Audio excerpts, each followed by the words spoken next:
A common question that I get asked all the time is, how do you overcome your fear of getting involved in real estate and investing in real estate? Or were you nervous doing your first deal? So in this video, I'm going to talk about ways that I have overcome my initial fear to buy deals and ways that can hopefully get you over that edge so you're comfortable and ready to invest in real estate and live the life you've always wanted.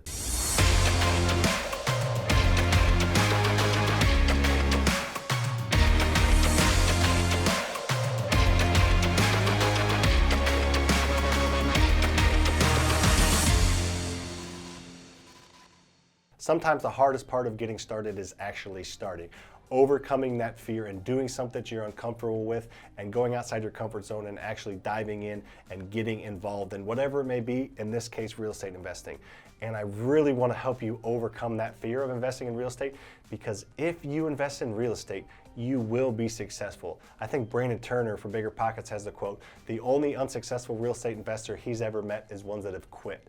Real estate investing can change your life. You can create generational wealth if you want to, or you can just make an extra $5,000 to $10,000 a month very, very easily if you know what you're doing. It can be easy and it can be simple if you understand it and wrap your mind around it. So let's head on over to the whiteboard. I'm going to go over some things and some ways that hopefully can help you overcome your fear, and so you can start investing in real estate today. Overcoming your fear is extremely important. Being brave is extremely important in life.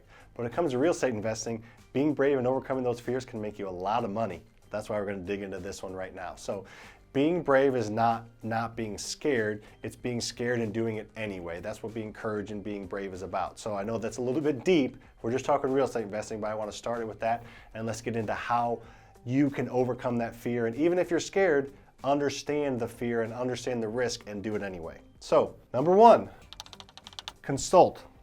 Consult someone who has experience, someone who's done it before, someone who has been through it before. And you meet these people, guess where? If you've seen any of my videos, you got sick of me saying this, those local meetup groups on meetup.com, those local real estate investing Facebook groups, those are places you can meet experienced investors who have done it before. And more than likely, they'll be willing to help you out and run the numbers and assure you that the numbers make sense and that you will make money on the deal, because they guess what? Been there, done that. So they've seen it and they've been through it, and they'll be willing to help you. Worst case, you may have to pay them a little bit of the profit end on the back end, but at least they are hopefully going to show you examples of deals that they've done in-house, made them money, and just kind of start to build that confidence in your mind that they've done it so you can do it too.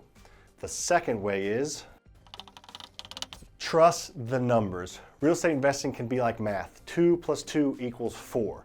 That is a finite numbers that actually equal that. The same with real estate investing. Now, there is a little more subjectivity, if that's a word, involved in real estate investing, but if you know what something is worth fixed up, or you're generally confident that that's what it's worth because you've seen data, you've seen 3 or 4 examples, a house the same square footage, same size as my house, fixed up is worth this much, and you know that it costs you this much to fix it up, those are known numbers. Like I said, there's a little bit of subjectivity in there, if that's a word, but in general, a house that's in similar condition to yours is going to be, you're going to sell for around that. And if you know, in general, by talking to other people and doing your research and getting bids on what it costs to fix it up, those are pretty well-known numbers. You just have to trust the numbers. If you can buy a house for $150,000 and needs $25,000 worth of work, and it's showing that it's going to be worth $250,000 to $300,000, you just have to trust those numbers.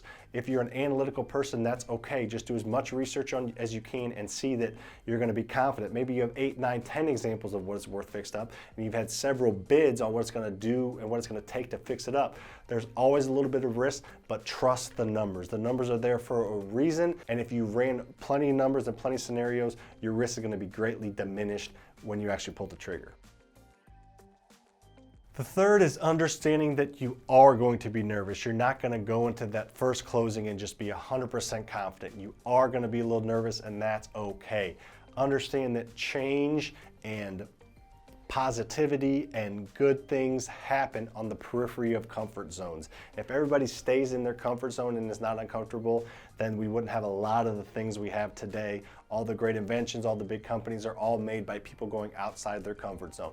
Now, this is just one house. It's not a big company, and it's not some big multinational deal going on, but it feels like a big deal to you, and that's okay. understand that you're gonna be nervous and understand that that's okay. If you consulted somebody else that's done it before and they said, hey, dude or chick, that's a good deal. If you've ran the numbers several times because you're analytical and trusted the numbers, understand that you are still going to be nervous. That's okay. Just having an understanding and being at peace with the fact that you're not going to be at peace when you're closing on the property is extremely important to have that mindset and understand. So the fourth is kind of like number one, but a little bit different. This is paying for peace of mind. Every successful real estate investor I know has two things in common. I say this all the time, but it's true and it's without fail. I've spent a lot of time thinking of successful real estate investors I know, and they all have two things in common. One, they wish they started earlier. They took a while to overcome this or get the knowledge. So number one is they wish they started earlier. Number two is every single one, without fail, pays for some type of mentorship, coaching, courses, classes, whatever it may be, academies, whatever it, masterminds, whatever it may be, they pay for other people and to tap into other people's knowledge. So if you can't overcome the fear by these first three, pay for it. Lots of times, almost every time, it's a short-term investment.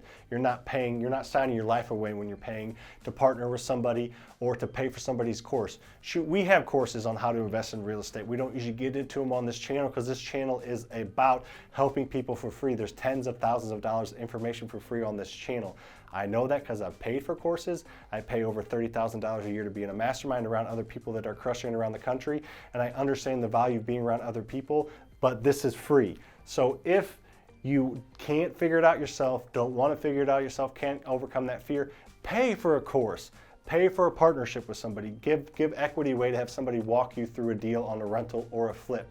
Get somebody else who's done it before, who has that confidence, who can show you the ropes, and it's more than worth your money. Every successful real estate investor I talked about that pays for that type of support says they get 10, 15, 20, 100 times that return by spending that money up front. So just getting out of that comfort zone by having somebody else drag you along because you paid for it is a great way to get started. Last thing about number four is, even if you have the first three, I would probably suggest looking into number four, because like I said, every successful real estate investor I know has paid for that, and it speeds up the process and makes you more efficient, more effective, and you can really get that ball rolling a lot faster by following somebody else's systems and process that created. That's what our Live Rental Academy is all about. We've built a $25 million rental portfolio between Brian, Lucas, and myself, and we created systems and processes along the way to that's helped us overcome our obstacles, overcome fear, overcome certain situations, and we give those to you for a very inexpensive price, so everyone that takes our course has a huge jump on the competition,